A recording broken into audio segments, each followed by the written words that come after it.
Well, it is a great pleasure to be with you all this morning.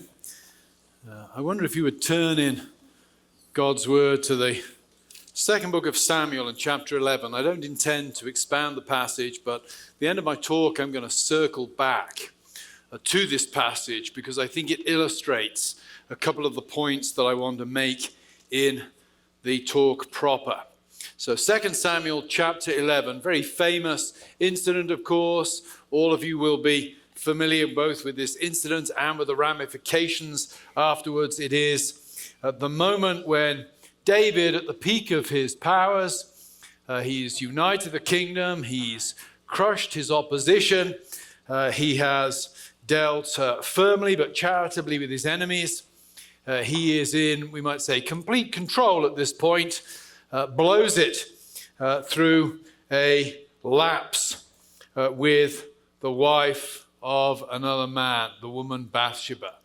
So 2 Samuel chapter 11 is, in a sense, it's the fall of David. Nothing else will ever be the same in David's kingdom again. Let's read the passage together. In the spring of the year, the time when kings go out to battle, David sent Joab and his servants with him and all Israel. And they ravaged the Ammonites and besieged Rabbah. But David remained at Jerusalem. It happened late one afternoon when David arose from his couch and was walking on the roof of the king's house that he saw from the roof a woman bathing. And the woman was very beautiful. And David sent and inquired about the woman. And one said, "Is not this Bathsheba, the daughter of Eliam, the wife of Uriah the Hittite?" So David sent messengers and took her. And she came to him and he lay with her. Now she had been purifying herself from her uncleanness. Then she returned to her house, and the woman conceived, and she sent and told David, "I am pregnant." You know how the story proceeds from there. I'm sure David engages in this dramatic conspiracy to have the husband of Bathsheba murdered. Uriah comes out of the story rather well. Even when drunk, he has more integrity than David when sober. But that is not the primary concern this morning. My brief is to talk about expressive individualism. And this passage, I think, brings out something about expressive individualism that is often missed. And that is that expressive individualism carries with it a certain moral gravity or a certain moral tendency towards the treatment of other people that is very, very significant. But let's backtrack for a moment. I would suggest to you that the question of our age, question of all ages, is that posed by the psalmist in Psalm 8. What is man? And the three talks I'm going to give during these few days here, the talk now, the talk tonight, and the talk tomorrow, all track back in different ways to that question, what is man? What does it mean to be human? And how you answer that question shapes everything. And I want to suggest in this talk and the subsequent talks that has become an intensely complicated question today in a way that it wasn't for previous generations, for reasons I will outline in a few minutes. Many of you, no doubt, perhaps all of you, have read C.S. Lewis's Abolition of Man as part of your curriculum, your course here. Lewis really puts his finger on this problem way back in the 1940s, arguing that man, the very nature of what it means to be human, is being abolished. And what Lewis wrote in the 1940s has only become more true in the decades since. But why is this the case? What is it that's going on that's changing what it means to be human? Well, let's do a thought experiment. Let's travel back in time to the 12th century. I grew up in a very rural part of England. I guess if there was an analog in the United States, Gloucestershire would be like Arkansas. The big difference is we have members of the royal family living in our county. But other than that, it's a very rural place. The Gloucestershire accent has the same cachet as the southern accent. If the BBC want to portray somebody as stupid but well-meaning, They give them the accent from my home county. Let's go back in time to Gloucestershire in the 12th century, very rural. And let's ask somebody who lives in my home village, the village of Eastham, who are you? How would they answer? I would suggest to you the answer would be very, very easy. And it would be very easy for the following reason. Pretty much everything about that person would be fixed. It would not be a matter of freedom or of choice. Think about place. At best estimates, for the typical person to travel in the 11th, 12th century in England would be, if you're a well-traveled person, you may have traveled at some point 40 miles from the place where you were born. Think about that. If you take a compass and you put the point at the location of your birth and you draw a circle with a 40-mile radius, that is your entire universe. You would not travel very far. I drove on Friday from South Bend to Chicago. Spent the weekend in Chicago. It's about 100 miles, I think, from South Bend to Chicago. Then yesterday, my wife and I hopped on a plane and we traveled, I don't know how far, from Chicago to, it was to Greenville, of course. I'm in Greenville today. Traveled to Greenville, sorry. Travel to Greenville. I don't know how far that is. It's a long way. It's a long way. I come from Britain, and 6 hours driving is about my limit. If it's further than 6 hours, I got to fly. So Chicago to Greenville is more than 6 hours. It's a long way. It's an epic journey, the like of which almost nobody would have undertaken in the 11th, 12th century in England. So to ask somebody, who are you? One of the obvious answers would be, well, I come from this village. You have a geographical location. Secondly, family would be very important. You would identify yourself not by your personal achievements, but by the family to which you belonged. My wife, who's with me, is from the Outer Hebrides of Scotland. She grew up on a small island off the northwest coast of Scotland. Her father's first language was Gaelic, not English. It was very striking to me when I first visited the island how people would think you're a stranger until they knew who I was married to. And they were able to locate me in a family. My identity was nothing to do with my achievements and everything to do with the family to which I was belonging. Family would be very important. Family would be very extensive. Family would place upon you a set of dependencies and obligations over which you had no control. Your family would be absolutely definitive of a key aspect of your being. Your community. Well, your community is very much connected to the place of your birth. It would be fixed. When you ask somebody, who are you? You would point to the village. You would point to the community to which you belonged. Maybe you grew up and you married somebody. I bet you'd met the person you were going to marry by the time you were 5 or 6 years old. It would be a very small pool of candidates that were available to you. And calling. Think about calling. Your calling would be given to you. You were born the son of a peasant farmer. Guess what you're going to do when you grow up? You're going to be a peasant farmer. Born the son of the local blacksmith. Guess what you're going to do when you grow up? You're going to be the blacksmith. In short, when you ask somebody in the 12th century, who are you? Everything about their answer is going to be given. The place, the family, the community, the calling. We might even say the pattern of the year would be given as well. At any given point in the year, you don't get to choose what you do. If you're a peasant farmer, you better not be sowing seed in winter. If you're a peasant farmer, you're going to be harvesting crops in the fall.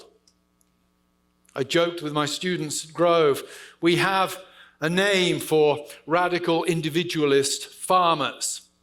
We call them dead farmers because they starve to death. They have to follow the rhythm of time. Now, we're in the 11th, 12th century. Let's jump into the time machine and zoom forward to the beginning of the 13th century. Same place, same village. What's changed? The faces have changed, but pretty much nothing else. Everything is fixed. Jump to the 14th century. Everything is fixed. Jump to the 15th century. Things are starting to change a little now. People are starting to leave the village and go to the city. There's this thing called the printing press that's been invented that has opened up a whole new career, new concept, career for people who want to earn money. People are going to start moving. They're going to start acquiring skills that their parents did not necessarily pass down to them. Their families are going to get smaller because cities are more anonymous places to live. Jump forward to the 19th century, middle of the 19th century. Everything is changing. Industry has swept in. Now people have more choice. Jump to the present day. I don't know any of you, but I bet if I chat to you afterwards and I say to you, tell me about yourself, you may tell me where you were born. Maybe if you're the son of a famous person, you might mention your parents. Other than that, pretty much everything you tell me about yourself is going to be grounded in free choices that you have made. Nobody made you come to North Greenville University. Nobody made you take the major that you have chosen. Your father may be a CPA, but perhaps you're doing languages. Everything about you becomes a matter of choice. Why is that? The transformation of the culture around us. And that makes that question, who are you, much more complicated. We might also say, if we push back a little further on it, it makes the question of what does it mean to be a human being? What does it mean to be a fulfilled human being? Suddenly becomes much more complicated. Take work, for example. The detachment of work from survival changes things. I'm pretty sure that picking potatoes in the Middle Ages was as hard and as boring as it is today. But it would have made sense to go out in the morning and pick potatoes that were then cooked in the evening and kept your family alive. That's very different from going out to work in a factory where you get money at the end of the week. And the money is then transformed into something useful. We see a shift in modern society away from our ability to fulfill our obligations towards others, towards fulfilling our obligation towards ourselves. My grandfather, beloved grandfather, who's been dead well over 30 years now, left school at 14 or 15, worked in a factory all his life in the industrial heartland of England, sheet metal worker, had what I would regard as a hard, boring job. If I'd said to my grandfather, Grandad, did you get job satisfaction? Two things. One, I would have had to explain the question to him. He would not have understood the concept. If I explained to him the concept and said, did you consider your work worthwhile? He would have said, oh yes, because it allowed me to put bread on the table and shoes on my daughter's feet. Notice the answer. My grandfather gave an answer where his life was worthwhile and satisfying. Why? Because he was able to fulfill his obligations towards others. Ask me that question, and what am I going to say? Yeah, I enjoy standing up in front of a classroom of students, talking about great texts, interesting ideas, hate grading, hate meetings, try to avoid those like the plague, but by and large, 70 to 80% of the time, I enjoy my work. Yes, it pays my mortgage, but that doesn't cross my mind when I'm answering that question about job satisfaction. It's all about me and how I feel. How does that tap into expressive individualism? Well, think about this. As the world gets more and more unstable, as less and less things in this world are solid and provide us with a sense of identity, what have human beings done over the last 200, 300, 400 years? We've increasingly moved inward to that one space that seems to provide continuity in our lives. The inner space. What is it that is the constant in my life? It is that inner psychological space. Who am I? Well, the tendency in that kind of world then is to think, I am my feelings. I am my desires. I am my psychological processes. Hence, when you ask people today, who are you? They might say, well, I'm a spiritual person. Or to be more pointed, they might say, well, I'm straight, or gay, or bisexual, transgender. Think about those answers. Set aside any philosophical or moral debates we might want to take about those terms. Think about those answers. They ground our identity in inner desires. I had this fascinating conversation with a young man, maybe 12 or 13 years old, a few years ago, after I'd given a talk at a church, and he came up to me and he said, I used to be bi, but now I'm straight because it wasn't working for me. Now, that was a kind of weird conversation. I'd been a pastor for a while, but after you've been a pastor for a couple of years, you get used to people saying really weird stuff to you, and you giving no impression that it's weird stuff whatsoever. So I just said to him, oh, that's very interesting. What changed your mind? And he gave me this story. And in the midst of telling me this story, it became very clear that this young man had had no sexual experiences at all. And yet still the conversation made sense. Why? Because he defined himself in terms of inner desire, not outward activity. And we all do that to a certain extent, do we not, today? But this carries with it a moral structure, and the moral structure is this. If you think of yourself as your inner feelings, then your ability to express those inner feelings outwardly becomes the hallmark of making you a genuine person. There's a term that's commonly used now that I don't recall when I was in my teens and early 20s to refer to people. Authentic. If somebody says to you, by the way, let me be authentic with you about this, my experience, they're about to lie to you. Now, that's usually a code word for lie, but I don't want you to realize it. But think about authenticity. Think about how authenticity shapes who we are and how we think of ourselves.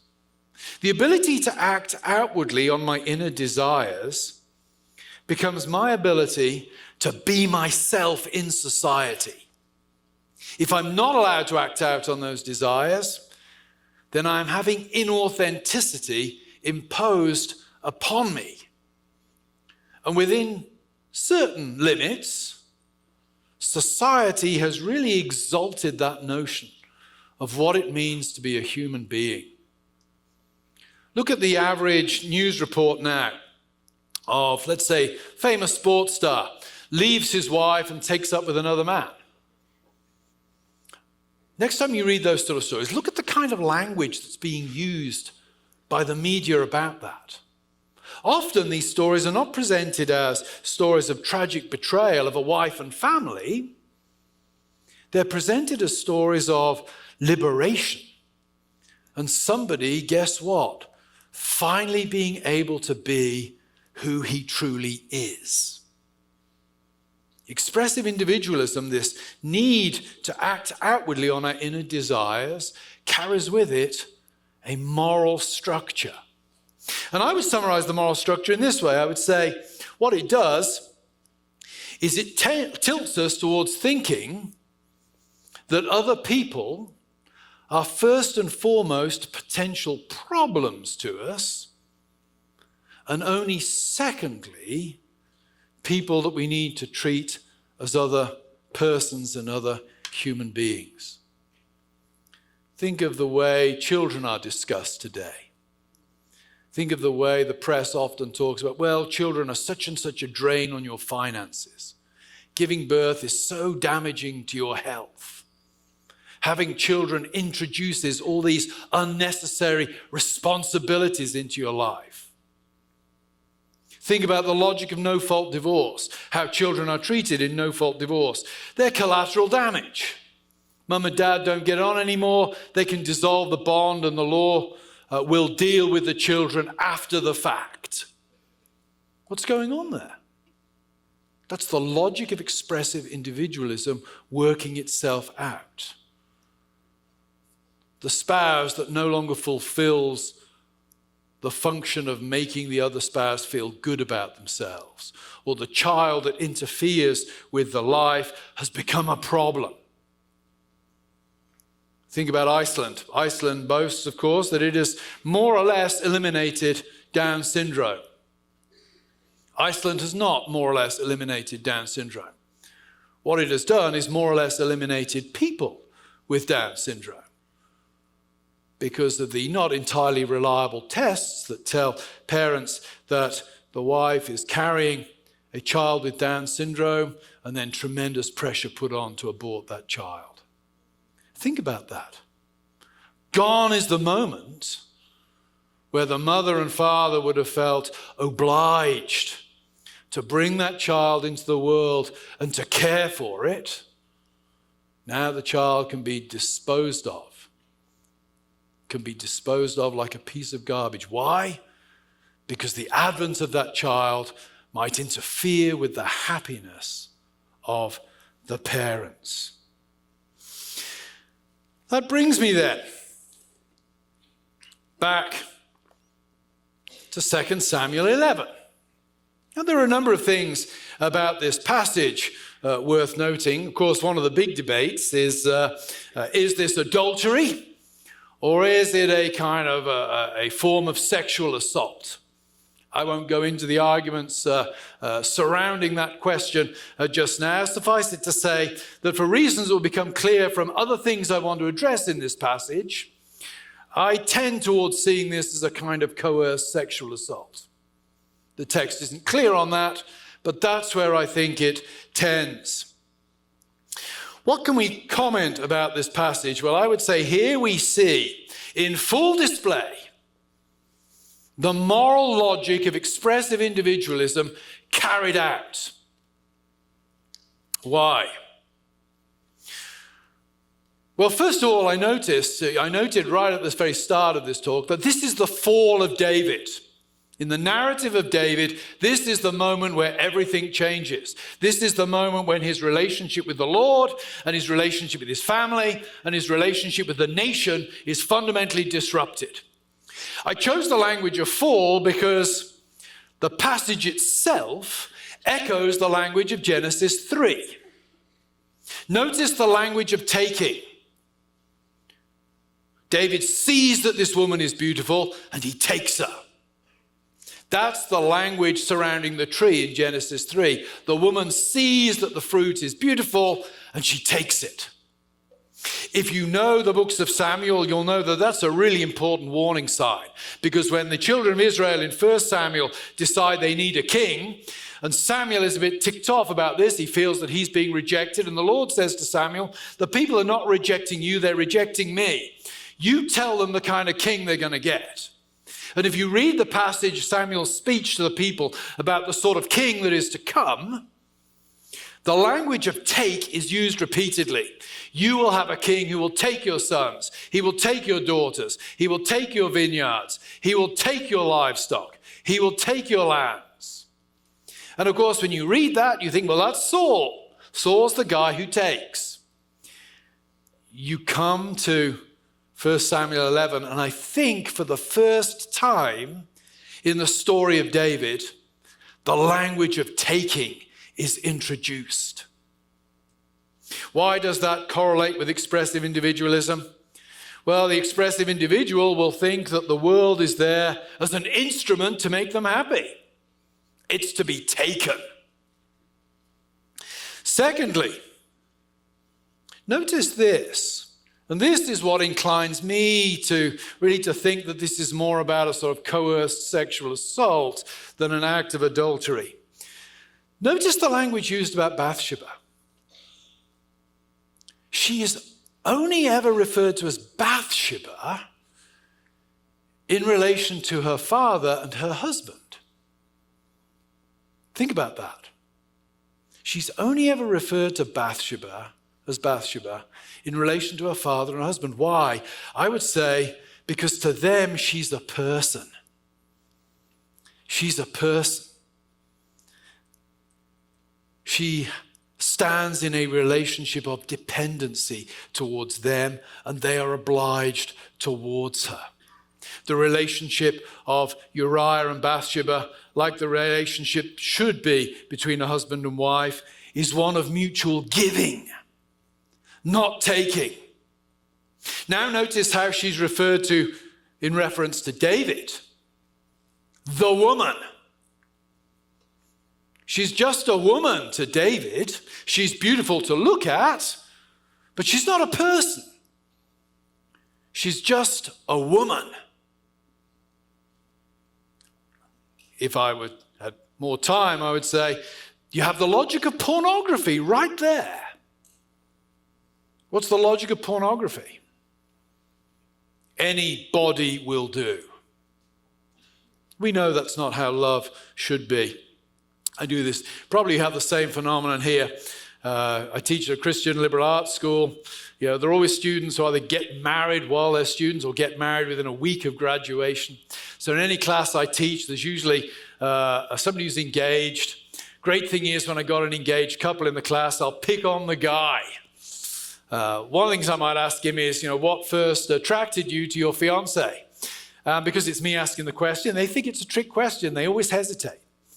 And I would say, a 5-second hesitation on that question is 10 seconds too long. The instant answer is, she was beautiful. That works every time in my experience. Secondly, the thing I'll say is, do you imagine you getting on your wedding day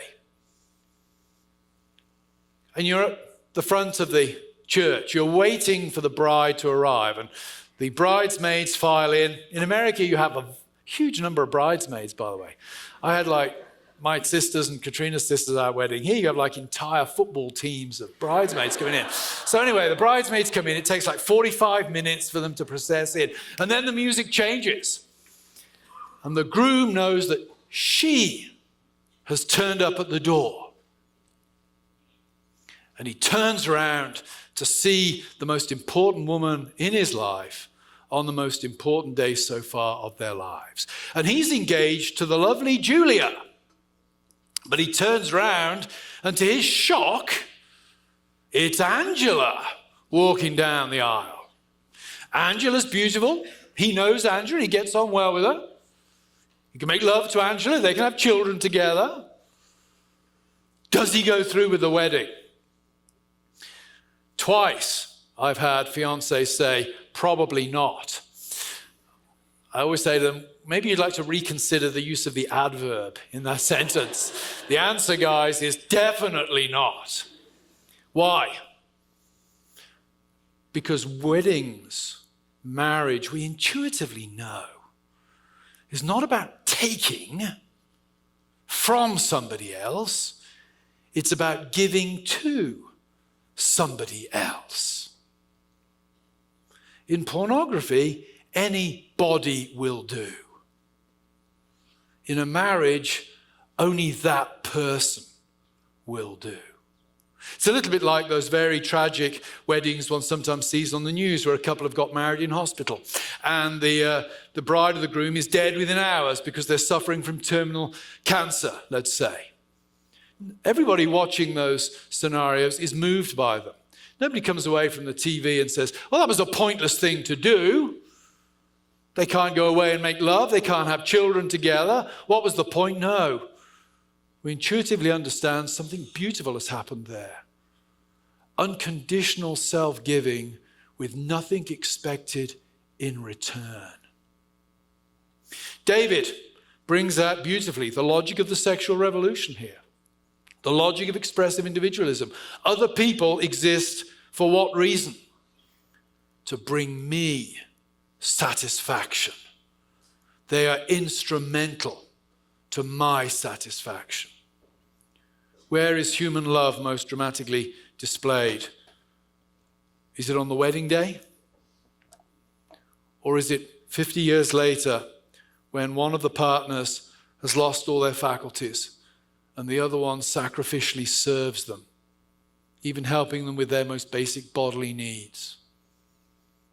I would suggest to you it is in the second scenario. Why? Because love is about the giving of self, not the taking of something from someone. That's the logic of expressive individualism. I don't have time to talk about the answer today, but what is the response to David in 2 Samuel chapter 11? Surely it is the one who treats us as persons. Very, very struck by that passage in Exodus 33, when we're given the account of Moses in the tent of meeting, and we're told that there the Lord would speak to Moses as a man speaks to his friend. And then we have that passage, I think the passage is picked up in John chapter 15, when Jesus says, "No longer do I talk to you as servants. I speak to you as friends." What is the Christian calling in this age of expressive individualism? It is to reject the myth of our age, that the world is all about me and everybody else exists as instrumental to the fulfillment of that vision. It is rather about the giving of oneself to another. For it is in that giving that one becomes a truly human person. It is in relations of obligation and dependency that one becomes a truly human person. It is an acknowledgement of one's dependency upon God and engaging with him through Jesus Christ as a friend that we ourselves become truly human. Thank you for listening so patiently.